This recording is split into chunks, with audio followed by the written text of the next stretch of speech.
दिल्ली की केजरीवाल सरकार जो काफी लंबे वक्त से शराब नीति घोटाले मामले में जांच के घेरे में घिरी हुई है, जिसमें केजरीवाल सरकार के कई बड़े नेता जेल के अंदर हैं और जांच की आंच मुख्यमंत्री अरविंद केजरीवाल तक भी पहुंच चुकी है। अब केजरीवाल सरकार इसी घोटाले से अपना पीछा छुड़ा नहीं पाई थी कि अब एक नए घोटाले ने केजरीवाल सरकार की टेंशन बढ़ाती है।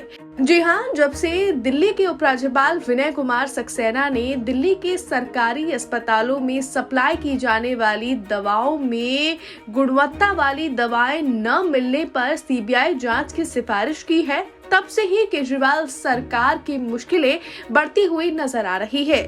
लेकिन केजरीवाल सरकार भी इस दवाई घोटाले में खुलकर पलटवार करती हुई नजर आ रही है। बीते दिनों हमने देखा सौरभ भारद्वाज जो कि स्वास्थ्य मंत्री हैं, उन्होंने प्रेस कॉन्फ्रेंस की और प्रेस कॉन्फ्रेंस में इस बात का जिक्र किया कि वो काफी लंबे वक्त से जिन अधिकारियों के अंडर इस दवाइयों को के लेन देन का सारा ब्यौरा रहता है, उनसे ऑडिट करने की मांग उन्होंने की थी, लेकिन अधिकारी द्वारा मंत्री जी की नहीं सुनी गई। और अब केजरीवाल सरकार भी ये दावा कर रही है और ये मांग कर रही है कि जो अधिकारी भी इस घोटाले में संलिप्त है, उन पर कड़ी से कड़ी कार्रवाई की जाए, उन्हें सस्पेंड किया जाए। लेकिन इसी कड़ी में अब स्वास्थ्य मंत्री सौरभ भारद्वाज ने स्वास्थ्य सचिव को एक नोट लिखा है और उस नोट में उन्हें कड़े शब्दों में कुछ निर्देश दिए हैं।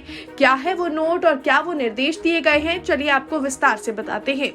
दरअसल दिल्ली के स्वास्थ्य मंत्री सौरभ भारद्वाज ने स्वास्थ्य सचिव को गैर मानक गुणवत्ता वाली सभी दवाओं को जब्त करने, उनका स्टॉक हटाने और उनके स्थान पर वैकल्पिक दवाएं देने का निर्देश दिया है। उन्होंने स्वास्थ्य सचिव को वैकल्पिक व्यवस्था करने के भी निर्देश दिए हैं ताकि लोगों को कोई असुविधा न हो सके।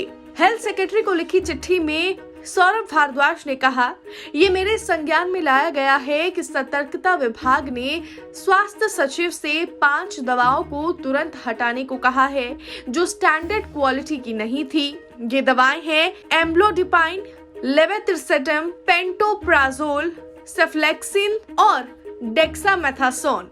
उन्होंने ये भी बताया कि हाल ही के दिनों में कॉटन और रोल्ड बैंडेज जैसी कुछ आवश्यक इस्तेमाल की जाने वाली चीजें और वस्तुएं भी स्टैंडर्ड क्वालिटी की नहीं पाई गई और उन्हें उस स्टॉक से हटा दिया गया जहां उनकी सप्लाई की गई थी।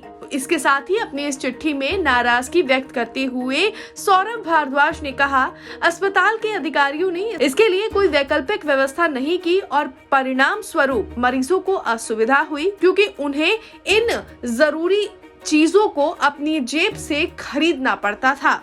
अपने इस लेटर में उन्होंने आगे कहा, चूंकि उपरोक्त 5 दवाएं जिन्हें स्टॉक से हटाया जाना है वे भी आवश्यक प्रकृति की हैं और हाइपरटेंशन डिसऑर्डर, दौरे विकार, गैस्ट्रिक डिसऑर्डर और रेस्पिरेटरी से जुड़ी बीमारियों के इलाज के लिए बेहद जरूरी है।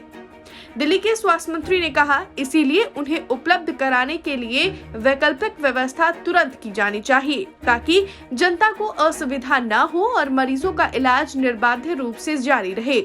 इसके साथ ही उन्होंने अधिकारी से स्टैंडर्ड क्वालिटी की 5 दवाएं उपलब्ध कराने के लिए वैकल्पिक व्यवस्था और स्वास्थ्य सुविधाओं में उनके ताजा स्टॉक की स्थिति के बारे में 1 सप्ताह के अंदर सूचित करने को भी कहा गया है। बहरहाल अब देखना होगा कि विजिलेंस डिपार्टमेंट की चिट्ठी और स्वास्थ्य मंत्री की चिट्ठी के बाद स्वास्थ्य सचिव किस एक्शन मोड में नजर आते हैं और कितनी जल्दी इन निर्देशों का पालन करते हैं। ब्यूरो रिपोर्ट, दिल्ली तक।